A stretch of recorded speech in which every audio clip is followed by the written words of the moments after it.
Hey, what's going on? It's Thomas Galdenzi with Combat Sports Coverage. And on this edition, I'll be interviewing five-time UFC heavyweight champion of the world, Tim the Maniac Sylvia, who's been in MMA news recently due to his broken arm he sustained from Frank Mir at UFC 48 Payback. His screws are actually starting to come out of his forearm. So Tim, can you tell me a little bit what's going on with your arm right now? I know there's like some the screws are starting to come out. It looks like through your forearm. Yeah, it's kind of been giving me a problem for over a year now, and it hasn't been as bad as it has recently than the last probably few months. But about a year ago, I was at the gym, ironically enough, and my doctor who works on my arm, he goes to the same gym, and I showed it to him. He goes, yeah, man. He goes, I think your screws are back. He goes, that doesn't seem right. He goes, go ahead and make your appointment, and we'll contact the UFC and make sure they can pay for it or whatever. He goes, I don't know why it wouldn't be under workman's comp because they paid for it the first time. I'm like, yeah, no problem. So, I made an appointment with him, and I went in there and made the x-rays, and he goes, Tim, our office contacted the UFC, and the same people that took care of it last time, the insurance, whatever, and they said that you don't fight for them anymore, and they're not taking care of it, so you're going to pay for it yourself. I'm like, yeah, I can't afford to do that right now. I'm just going to wait and see what's going on. So I just kind of let it go for a while, and it kind of healed up a little bit during the wintertime. And then it's just giving me fits here the last, few months. So I went and saw a local lawyer who practices against workers' comp cases, stuff like that. They took the case. They did some searching for about 2 months. They contacted me back and said, hey, look, we can't do anything about it. You have to find an attorney in Las Vegas. I'm like, okay. So I just finally said screw it the other day, and I just started taking pictures of it, and I posted online. I said, any idea what I should do, guys? And all the fans were like, sue the UFC, or the UFC should do it. About 5% of the people were assholes. And then over half of the fans were like, start a GoFundMe. We'll take care of it. We'll help you. We'll see what we can do. I still was kind of hard about doing that, but my fiance is like, well, I'll do it. If your fans are asking you to do it, why don't you just do it? And, I just want to start this conversation by saying I'm not broke. I'm not poor. But do I have, 20 grand to throw it out of the bank to do this? I mean, if I did, I'd be broke then. And then, I have a decent job. Yeah, I do. But how long am I going to be out of work for? So that's the situation we're in right now. And obviously, my fiance is a nurse, and she has insurance. And once we're married, I'll have insurance. But I just don't have it at this point. So that's the situation I'm in. And that's really sad to hear when you hear situations like that. Guys like you that built the way for the UFC. You were there when the UFC was kind of just getting their feet off the ground, where they were just getting built. You would think the UFC or Dana White, someone out there, would reach out to you, send you some money to pay for this because, like you said, this did happen inside their octagon. It was their doctors, so you would think they would help you out. Actually, I was watching an interview yesterday. A really respectable journalist, John Morgan from MMA Junkie, kind of actually brought it up to Dana White the other day, and I was wondering if you saw that clip at all. Yeah, I've had a few people send it to me through social media, and just Dana's smart-ass remark. He's like, I don't know what you're talking about. I know he knows what I'm talking about because he's tagged in over half of the things on Instagram and all the other social media, so I know he knows about it. And like I said, if this was Chuck Liddell, he'd be taking care of it immediately. Yeah, Dana and I do not have a good relationship. We really never had.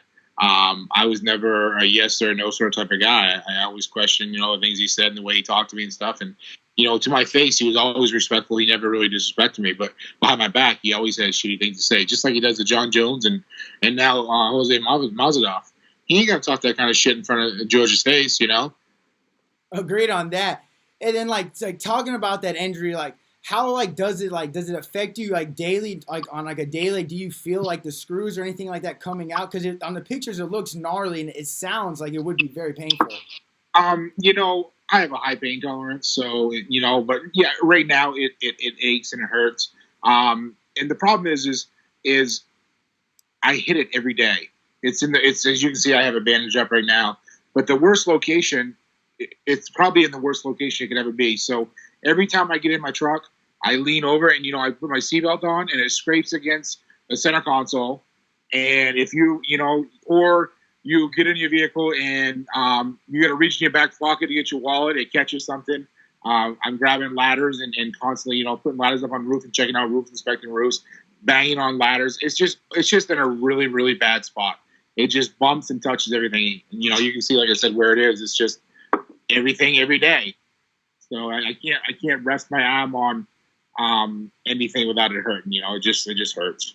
Well, I definitely hope that UFC does hopefully reach out to you and starts helping you with this somehow. But I hope they do though. But if anybody that's listening right now that does want to go out, like Tim was saying, he does have a GoFundMe page. I will have the page underneath the video, so if you guys want to click the link, it will be right there. It will also be popping up right now on the video. You'll see it too. But go underneath the comment section for the direct link, which you can click it, and it will take you straight to the GoFundMe page to go help Tim. Because we should reach out and help Tim right now. He was a champion. We all watched him growing up. We all know what he's about, and we really hope the UFC does help you. But speaking about the UFC and like your time with them, looking back at your epic MMA career, what is one of the most memorable moments to you?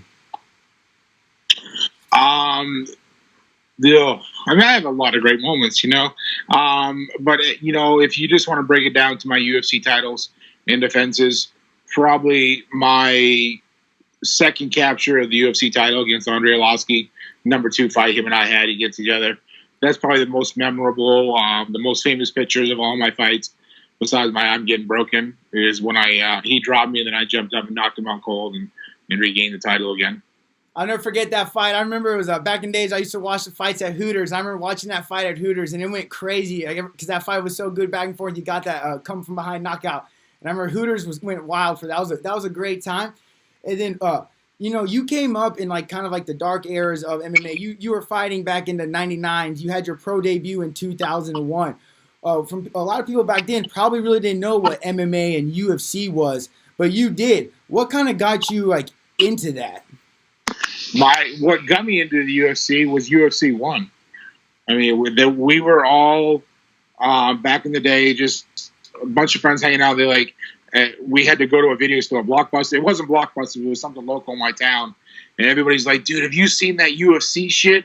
We're like, "No, what are you talking about?" I was like, "There's this little guy, Hoist Gracie. He's beating up all these big guys and this and that." And I'm like, "Well, I want to see this." And I took karate. I had just earned my black belt in karate. I was training. I was doing boxing and stuff, and I bet it took me 2 weeks to finally rent this damn VHS tape to watch UFC, and I was hooked immediately. I'm like, oh my god, this shit is awesome. And I just kind of said, I never really said I'd like to try that someday, but I was like, I'm gonna learn Brazilian Jiu-Jitsu because that shit is amazing. And I actually, sought out some people that I knew and stuff, and they were from Bangor, Maine, and they were driving all the way to Boston to train Brazilian Jiu-Jitsu on the weekends and coming back. And, they were doing what they were doing was not okay with the instructors, but they were teaching us. So they would go there on the weekends and do, 2 or 3 classes and come back and teach us the Brazilian Jiu-Jitsu stuff. And then, we just started training. Then Marcus Davis and I hooked up together, and we were bouncing together. And he was a pro boxer. He was on TV, and he's like, he couldn't do MMA for some reason yet because he was still doing boxing, but we were training jiu-jitsu together and stuff. And he's like, hey, there's an NHB fight in Rhode Island. Do you want to go do it? I'm like, fuck yeah. So I went there. I paid $50, to fight. And I went in there and knocked the kid out in 17 seconds, and I was absolutely hooked. Wow, that's awesome. That's a really good story. And I didn't know that you and Marcus Davis went back, were from the beginning with each other. That's really cool, too. Yeah. And how long did it take you to get into the UFC from when you were starting your fighting? I just started doing all the local stuff all around town, in Rhode Island and Connecticut and stuff. And I'm from Maine. So we were driving down there. It was pretty cool because after my first fight, they asked me to come back and fight again. They said, hey, we'll give you $50 to fight. And they go, wait, let me get this straight. You're going to give me $50 to fight? Hell yeah. I don't have to pay $50. So my second fight, I got paid $50 to fight. It was traveling money. So it was just a good time, and I just loved the sport and started doing it more consecutively. But the problem I was having back then, I was playing semi-pro football, so 6'8", 330, and I would show up at fights, and guys would see me, they're like, I'm not fighting him, And it was, you never had fighters picked out it was literally, 20 guys would show up and they would just match you up. They're like, hey, you're fighting him, and we were like, no, we weren't weighing each other, none of that stuff. They just try to go on the same size and stuff like that. So I went to my first, me, Marcus Davis, and a few other guys. We're going to our first UFC fight in New Jersey, but Marcus couldn't end up going. Something happened, one of his kids or something. So I went down there, and Guy McGee was fighting that night. And we went to the casino wicked early. We ate, and then we went there, and we, saw a bunch of security guys and kind of like opened the door and peeked in. And one of the guys was like, oh, what are you doing here so early? Come on in. I go, well, these guys are with me. They're like, okay, yeah, come on in. We knew right then as we started walking, they thought I was Guy McGee. And so we just walked right into the arena. Kevin Randleman's in the cage warming up. Tito's there. Shamrock's there. The Miletich camp's there. And we had kind of went there with a plan, hoping we could talk to one of them and hoping that we could, try to get to one of the camps and me work out and train and stuff. And, I started talking to Tito, and Tito was himself kind of arrogant but great to the fans, but there was no conversation. Same with Shamrock. And then Miletich was there with a bunch of his Miletich guys. And literally walked up and were like, Mr. Miletich. And he looked up and he's like, his exact words with a big old gnarly chew in his mouth, probably spit running down his face. He goes, Jesus Christ, you're big enough to eat hay and shit in the middle of the road. Do you train? I'm like, yeah, just a little bit, blah, blah, blah, and told him the situation. He's like, man, come to Iowa. Wrote down his phone number, handed it to me, and said, give me a call whenever you want. And that's how it happened. Man, that's awesome. Especially the Pat Mitchell story. That's pretty funny. And I got to ask you about that. Like, what did it mean, like, back in the day when you were training with the Miletich and, like, Pat and all of them? You guys were, like, the team. You had you being a champion, Matt Hughes being a champion, Jens Pulver being a champion. What made you guys, like, so, like, such a special team, like, back in the day? You guys were just running it. You guys, I feel like, were one of the first, like, big, like, major teams out there. I just think the philosophy is we work harder than anybody else. We were in Iowa, so there was nothing else to do. The base in Iowa, the Midwest, is wrestling. So, I mean, we all had great wrestling backgrounds. I use my wrestling a little bit different than Matt, obviously. I was a striker with knockout power with a great takedown defense. And it's Iowa. There's nothing else to do. I mean, you look at the Shamrocks and the NFTs and all those guys, they're either in Vegas or California, the nightlife, the women, the party, and all that stuff. We didn't have that in Iowa. It was all cornfields and guys fighting all the time. So that's awesome. And do you have like any funny training stories or any like cool sparring stories maybe from back in the day when you guys were just going at it? I remember the first time I came to Miletich, I came for 2 weeks, and like I said, I was a striker already. So I always had the first guy I knocked out, I didn't even know. The first time I was there, I knocked this kid out, and he just folded and fell on the mat. And all of a sudden, it looked like a murder scene where you see someone get shot and the blood just starts spewing into a big circle. Well, that's what happened. I broke his nose, and I'm like, Pat. And but the first pro I sparred with Matt Hughes, and Matt and I didn't like each other when I first moved here. He was just arrogant and cocky, and I was a big guy, so he wanted to pick on me and stuff and try to insert his thing. So him and I sparred on a Saturday. It was just me, him, Pat, Jeremy, and Jens. So I think it was kind of like Matt asked them to have me come in, and he was going to try to beat me up. Well, it didn't work that way. It was every few minutes, Pat kept saying, all right, guys, lighten it up, lighten it up, lighten it up. And, he was trying to take my head off, and I was just chopping his legs down. And luckily, it was just sparring. It wasn't sparring with takedowns. Because when I first moved to Iowa, Matt could have had his way with me. I mean, he was already in the UFC. I was just a journeyman, just that. Now I only had like 2 fights. So when I first moved to Iowa, probably the first year, Matt could have beat me up if he wanted to.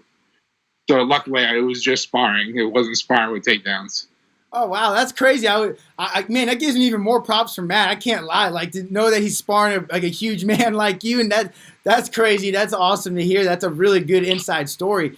And then Pat used to spar me a lot because a lot of guys didn't want to spar me, and Miletich would always spar me. And I remember the last time we ever sparred was me getting ready for Rico Rodriguez. It was on a Saturday, and nobody else showed up.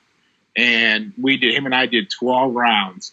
And back then, Pat was notorious for dropping everybody with a body shot. And I'll never forget it. Literally, the last round and the 12th round was sparring. We did 12 3-minute rounds on Saturdays.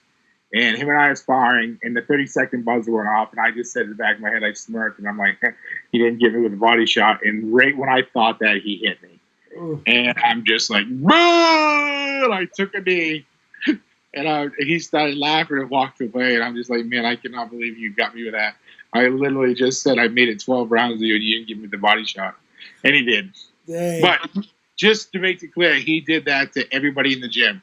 All of us world champions, Miletich dropped every one of us body shots. That's awesome, man. That makes me like, that's so much more respect to Pat Miletich. That's crazy. And like to you, like looking at the sport now than back in the day, what is the biggest difference that you've noticed in the sport? Is it maybe like the athletes? Is it maybe their well-roundedness? Or is it maybe just that UFC and like MMA is such mainstream? All of the above. You know, you think about it, like I think some of the perfect examples is like Sage Northcutt. He's a perfect example of dads watching us fight and having kids, and they were 3 years old, and they started training them for MMA. They started getting them into striking and wrestling and jiu-jitsu, all the above, and they're making these UFC champions.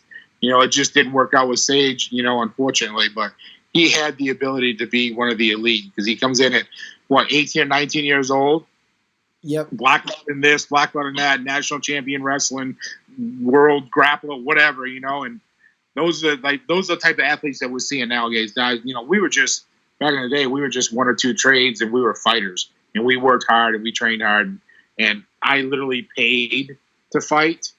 You know, we did it because we liked to fight, and not because we were looking for fame or fortune.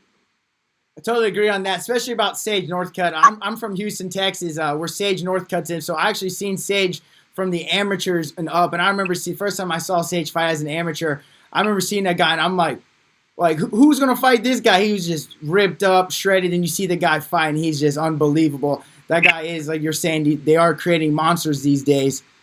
And then when you look at the UFC heavyweight division right now, who do you think like would have like that you look at and you're like thinking if you were in your prime, like what's a match that you would have loved? Like someone maybe like Francis Ngannou or maybe the current champ like Stipe? You know, Stipe and I trained together. We helped each other get ready for fights. I helped him get ready for Stephen Struve, and he helped me get ready for Paul Bontello and stuff.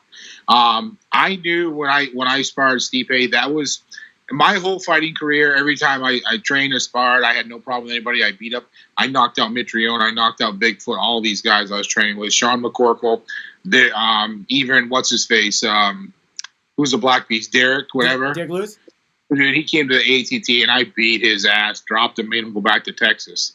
But when I trained with Stipe, he was the one that made me realize I'm not as young as I used to be. I'm no longer the best.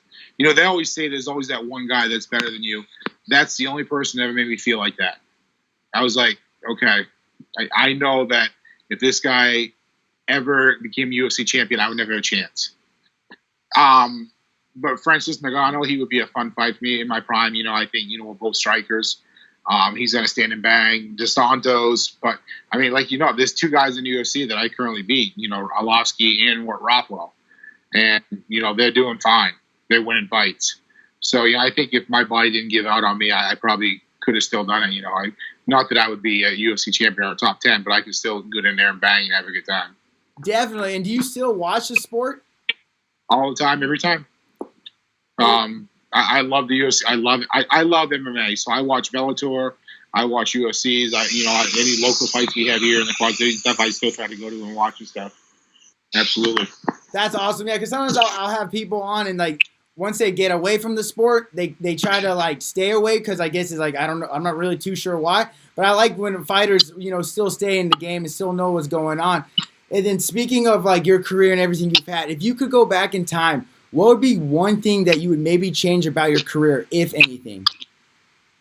I don't know if there'd really be anything I would change about my career. There's some times I took some fights that I shouldn't have took. I was injured, hurt, against Randy. Had a back problem, had a couple bulge discs, blew another one out. Frank, when I got my broken arm, I had a back problem, so I wasn't 100% healthy. Those were really the only two fights that I wasn't 100% healthy. But, when I fought Vera, I broke my hand 3 weeks before the fight, but I still went in there and I won. I mean, there were some fights that, I fought Sylvia. I got sick and I was puking in the locker room, and I actually had diarrhea in the locker room, and I went out there and fought anyway. Got lucky and won a decision. Usually, most of the times when I wasn't feeling well, I had an injury, they were decision fights. When I fought Jeff Munson, my back was giving me problems again. So, those fights, stuff like that, I wonder if I was like more of a company person to say, I got along better with Dana White. I just, maybe that would have been better for me throughout the end of my career, or I would have stayed with them, or whatever. I don't know.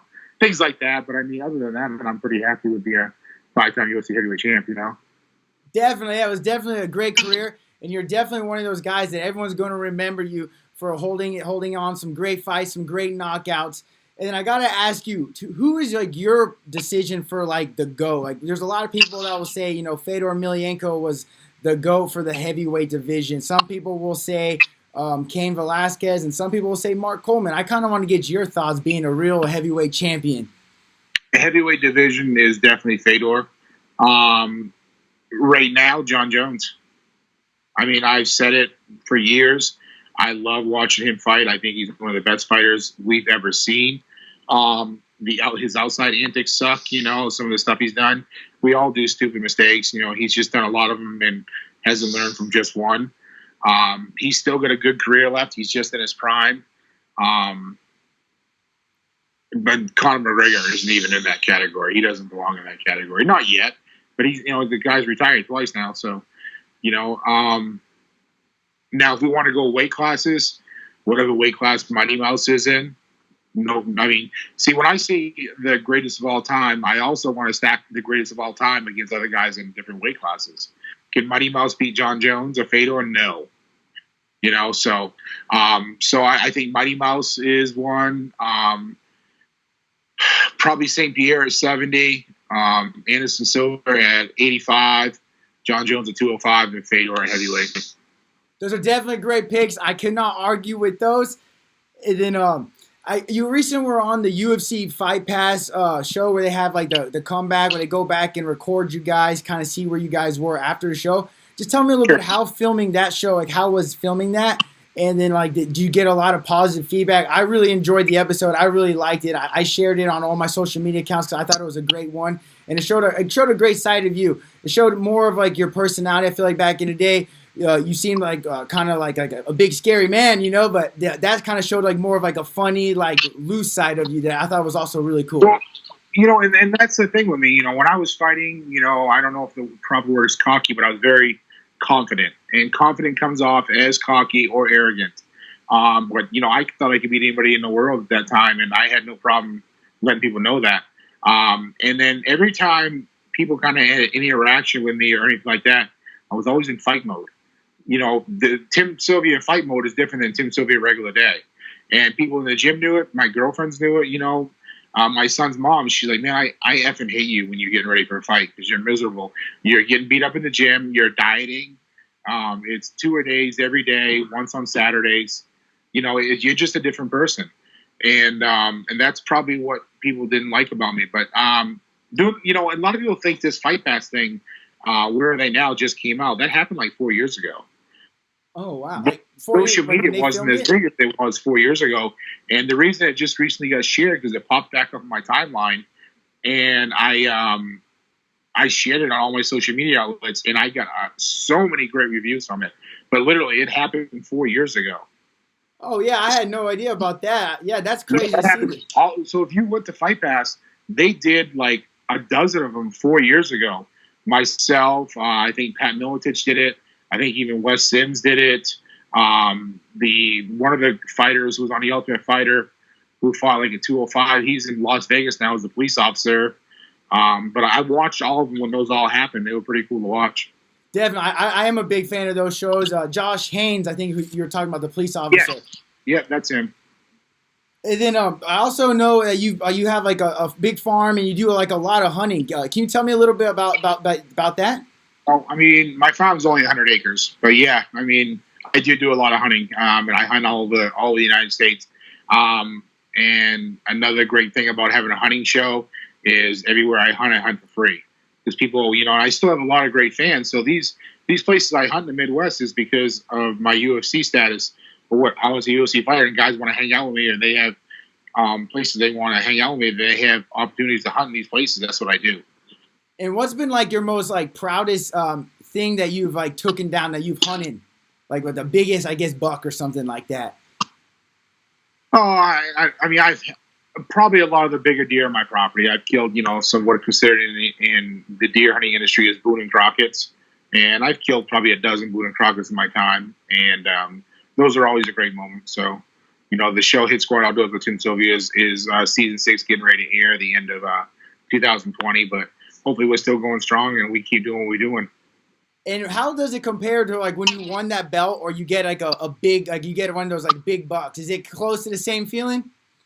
It's still that same kind of a rush. Absolutely. I kind of wanted, if the UFC would have worked for me, how I kind of wanted to do the intro to my show is like blasting, like me winning UFC titles with my hand being raised, and then me taking down these big bucks.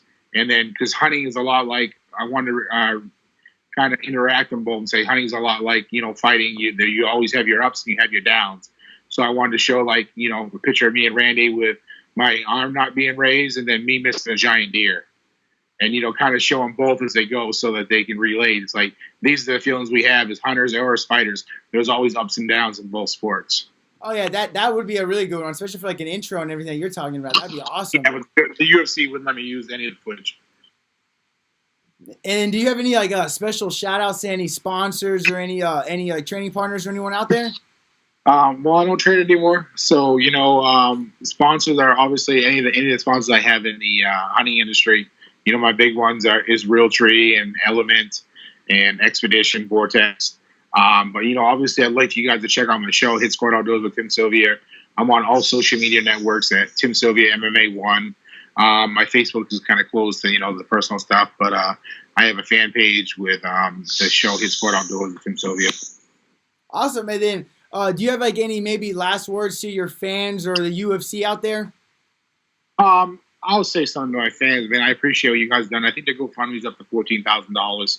That's just amazing. I literally wasn't going to do it. I was going to pay for this out of my pocket, and Beyonce thought it was a good idea, and all the fans were like, you need to start a GoFundMe. You need to start a GoFundMe. I'll kick in, $20 here and there. It was a pleasure watching over the years. And like I said, now it's up to $14,000. That's awesome. Well, thank you again, Tim, for giving me some of your time and coming on my show, Combat Sports Coverage. Everyone needs to definitely go check out Tim on all of his social media accounts. Follow his hunting show. And like I said earlier, the GoFundMe account will be on the lower part of the video if you just want to go ahead and click that link and go check it out. And thank you again, Tim. It was a pleasure having you on my show. I was a huge fan of you growing up, watching you win those titles and all those fights and following your career. So thank you again for giving me some of your time. All right, man. Thank you.